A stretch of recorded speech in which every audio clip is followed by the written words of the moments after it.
Paulina Jr. here, done a press conference here from an expert stage fight. I'm watching the sport now. So the weighing has just been done for Lee Selby versus Josh Warrington, which will be happening tomorrow at Ellen Road, Leeds, for the IBF title. Very good fight. I like this fight a lot, but it does seem to go under the radar. It's almost like people don't really care about it, which is weird. And I kind of know that based on my own viewing figures. So if you check the previous video on Selby versus Warrington, you'll see this is probably the worst I've done since I actually started this channel. And I'm sure it'll be the same on this video. So that's pretty much how I gauge whether or not a fight is of interest. I don't know whether people just don't like these fighters, just don't care, or whatever it may be. Anyway, so they both made weight, and I don't know what I don't know why, but they kind of remind me of stick insects. Don't know why, just very, very skinny. Anyway, very, very hostile in Leeds, no doubt about it. The crowd is very, very pro Warrington, no doubt about it. Of course, he's a hometown hero. Why not? Undefeated. Lee Selby has lost one fight before, but Warrington and Selby both, their knockout power is not that good. If you just look at their record, it's really, really not. I don't think either of them have a higher knockout ratio than 30%.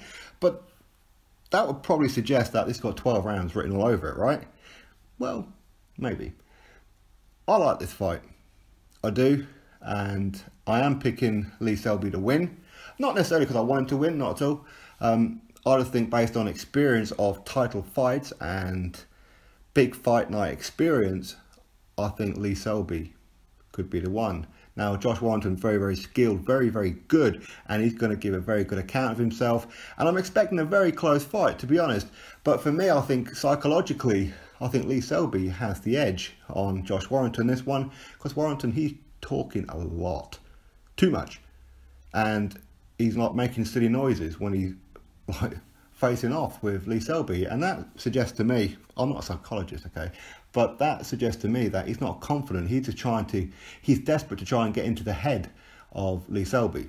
At least from the outside, it doesn't look like he's working. Who knows? I have to wait and see if it does on the night, but it's almost like Josh is trying to convince himself by shouting out "and the new" and all this kind of thing, to almost convince himself that this is destiny and it's going to happen no matter what. And it may well happen. I certainly wouldn't write him off, no doubt about it. He's very, very good. But hopefully he's not relying on destiny, and he relies on his own ability in the ring.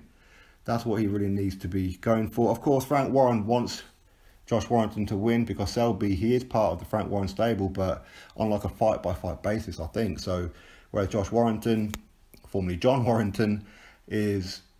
Now, he's been on there for quite a while and going forward, and he's always wanted a big stadium fight, and that's exactly what he's got. I'm not too sure what the capacity is going to be on fight night. I'm hearing around about the 20,000, which is pretty good. So really, you know, that fight could have sold out the O2 Arena, but would it have done that really though? Probably not, as both of them are not from London. Obviously, Lee Selby is from Wales and Josh Warrington from Leeds, but I like this fight. I do like it. As I said, psychologically, I'm giving it more towards Lee Selby. And of course, big fight night experience. And the hostilities of the crowd, they're not going to play any part in this at all, I don't think. They may, in fact, spur Lee Selby on to actually go for a knockout. Maybe. Could they be the second man in the ring? Or third man in the ring even? Discount the referee. In favour of Josh Warrington to help spur him on to give a bit more than what he's got. Maybe, but that could also go dangerous where he wants to please the crowd so much, because obviously he's a very, very proud Yorkshireman, and he can just go in there swinging and get clipped. This could happen, but I like this fight.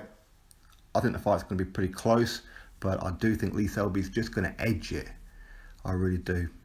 As I said, I would not be surprised at all if Josh Warrington could pull it off and become the new IBF champion. So good luck to both men. As I said, I have no preference as to who wins. I like them both equally, and I rate them both very highly. The winner and the loser, they're still going to go on. You know, this isn't a make or break fight for either of them, really. The winner may well get Frampton. Not next, I don't think, but potentially, why not? We know that Frampton is going to be fighting in Belfast again next, so that will be another big fight night. So ideally, it would be Carl Frampton, right? But we'll really have to wait and see. So anyway, drop your thoughts below as to who you believe is going to win this fight. Are you even interested? As I say, just going by here on YouTube, it appears that not many people are that interested, really, except maybe those in Leeds, because obviously they've sold 20,000, which is pretty decent. I don't know what the capacity is for Ellen Road. Isn't it around about 30? I'm not sure. Anyway, good luck to both guys. I do expect a very good fight. There are a couple of good undercard fighters on this one that I'm looking forward to seeing, but the undercard itself, well, there's a couple of decent names, Ahara Davis and Willie Hutchinson and a few others. The opposition that they're fighting, to be honest, I'm not have any kind of interest in the opposition, but it would be good just to get them a run out, especially for Willie Hutchinson. Obviously, this will be his fourth pro fight, I think, so yeah. Anyway, drop your thoughts below, click that thumbs up, subscribe. Catch you all on the next video.